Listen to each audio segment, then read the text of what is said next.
Assalamualaikum warahmatullahi wabarakatuh. Perkenalkan, nama saya Kenny Aditya. Dan saya Iksan Firmansyah. Kami akan mempresentasikan tugas kelompok mata kuliah Hukum Bisnis dan Regulasi tentang konsep dasar hukum, hukum bisnis dan sistem hukum di Indonesia. Dosen pengampu Ibu Dewi Febriani, SMSI. Untuk materi hukum dan masyarakat, sistematika hukum dan pengertian hukum bisnis, saya serahkan kepada saudara Ihsan Firmansyah. Kepada Ihsan Firmansyah, saya persilahkan. Baik, yang pertama ada hukum dan masyarakat. Tentunya kita harus tahu apa arti atau pengertian dari hukum dan masyarakat terlebih dahulu. Yang pertama ada pengertian hukum. Secara leksikal, hukum berarti peraturan atau adat yang secara resmi dianggap mengikat dan dikukuhkan oleh penguasa atau pemerintah yang ada. Kemudian masyarakat. Jadi pengertian masyarakat itu adalah sekumpulan individu dengan individu yang membentuk suatu kelompok yang hidup bersama. Kemudian pengertian hukum dan masyarakat secara menyeluruh. Hukum dan masyarakat dapat diartikan rangkaian peraturan yang mengatur kehidupan manusia dalam hidup bermasyarakat serta memberikan sanksi bagi yang melanggar aturan tersebut. Kemudian yang kedua ada sistematika hukum. Jadi sistematika hukum terdiri dari dua kata, ada sistem dan hukum. Yang mana sistem itu diartikan sebagai jenis aturan yang dibangun dengan komponen yang berhubungan. Sementara hukum artinya seperangkat kaidah dalam bentuk peraturan yang mengatur tingkah laku manusia yang berisi larangan atau perintah dalam kehidupan sehari-hari. Jadi dapat kita simpulkan, pengertian dari sistematika hukum adalah suatu kesatuan yang terdiri dari unsur-unsur yang memiliki interaksi dan bekerja sama untuk mencapai tujuan kesatuan tersebut. Dari sistematika hukum tersebut tentu kita memerlukan komponen-komponennya. Apa saja komponennya? Yang pertama ada masyarakat hukum.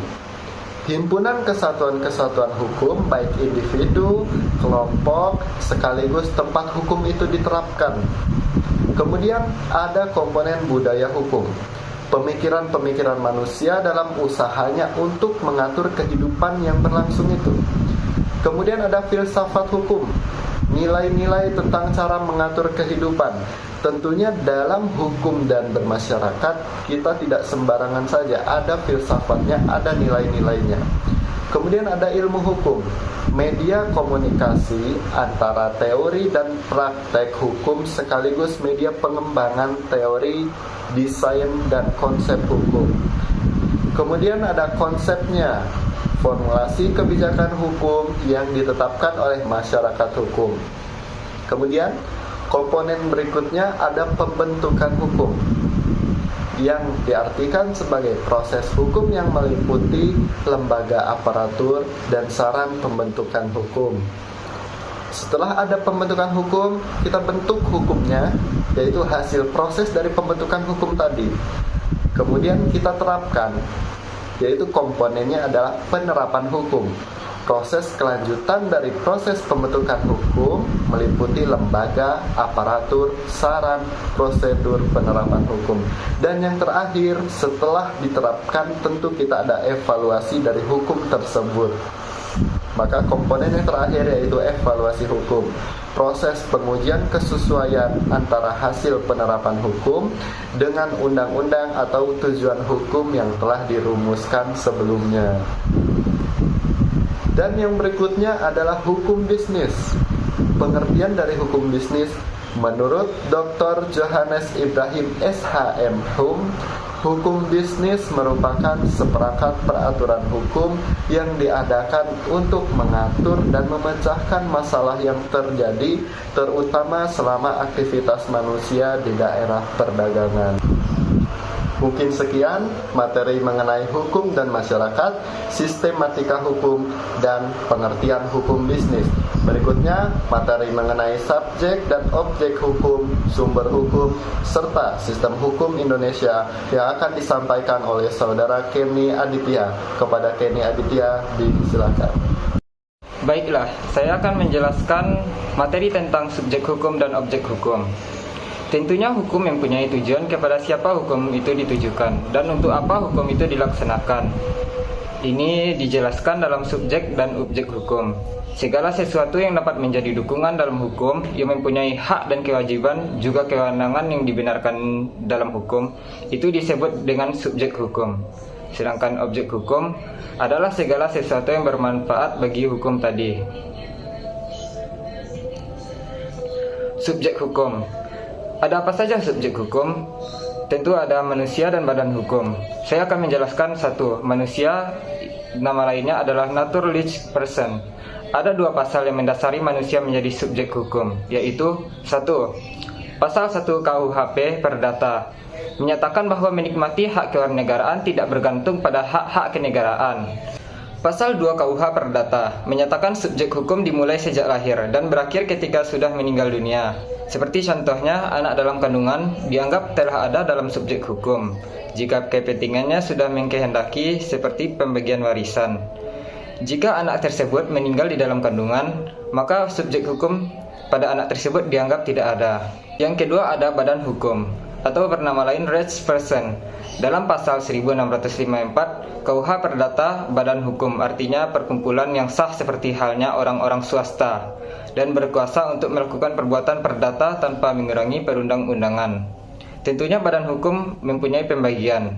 Badan hukum terbagi atas dua macam, yaitu satu, badan hukum privat seperti perseroan terbatas atau PT, firma CV dan lain-lain. Dua, badan hukum publik seperti negara, pemerintah daerah, desa, perserikatan bangsa-bangsa, PBB dan lain-lain.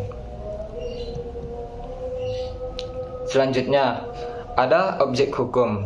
Menurut terminologi istilah ilmu hukum, objek hukum disebut pula benda atau barang. Sedangkan benda atau barang dalam hukum adalah segala barang dan hak yang dapat dimiliki dan bernilai ekonomis yang dibedakan atas satu, benda berwujud seperti rumah, meja, pohon dan sebagainya.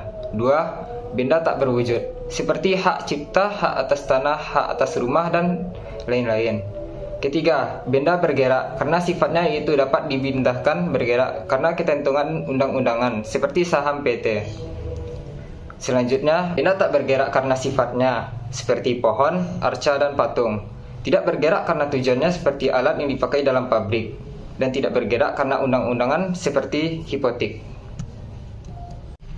Selanjutnya ada sumber hukum. Arti sumber hukum bisa dalam arti material dan arti formal. Hukum material adalah hukum sebagai sumber hukum yang menentukan isi hukum. Jika hukum formal adalah hukum yang dilihat dari bentuknya. Oleh karena bentuknya itulah yang menyebabkan hukum berlaku dan diketahui serta ditaati. Sumber hukum dalam arti formal lebih dipandang oleh ahli hukum lebih penting dibandingkan dengan sumber hukum dalam arti material. Tentunya ada pembagian dalam sumber hukum. Sumber hukum material, faktor yang mempengaruhinya adalah faktor ideal, merupakan tujuan langsung dari aturan hukum. Faktor ini dapat berubah karena keadaan dan kebutuhan nyata dari masyarakat. 2. Faktor kemasyarakatan, seperti struktur kebutuhan masyarakat, kebiasaan masyarakat, dan hukum yang berlaku. Kemudian pembagian sumber hukum dalam arti formal. Tempat dan sumber dari mana suatu peraturan memperoleh kekuatan hukum yang terdiri atas 1. Peraturan tertulis seperti Pancasila, Undang-Undang Dasar 1945, Traktat, dan putusan hakim. Kemudian hukum tidak tertulis seperti hukum adat. Dan materi terakhir adalah sistem hukum di Indonesia. Sistem hukum di Indonesia didasari oleh sejarah Indonesia. Sistem hukum Indonesia saat ini memadukan hukum kontinental, hukum agama, dan hukum adat. Sistem hukum kontinental. Kemudian materi yang terakhir adalah sistem hukum Indonesia. Sistem hukum di Indonesia didasari oleh sejarah Indonesia.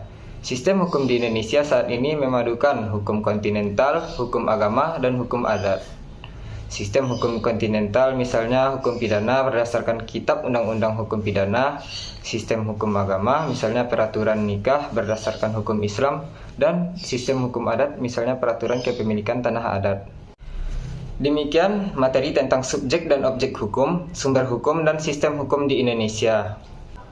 Sekian presentasi dari kami. Terima kasih, semoga bermanfaat. Kesuksesan bukan milik orang pintar, tapi milik mereka yang mau berusaha. Barang siapa yang bersungguh-sungguh, maka akan mendapatkan kesuksesan. Wassalamualaikum warahmatullahi wabarakatuh.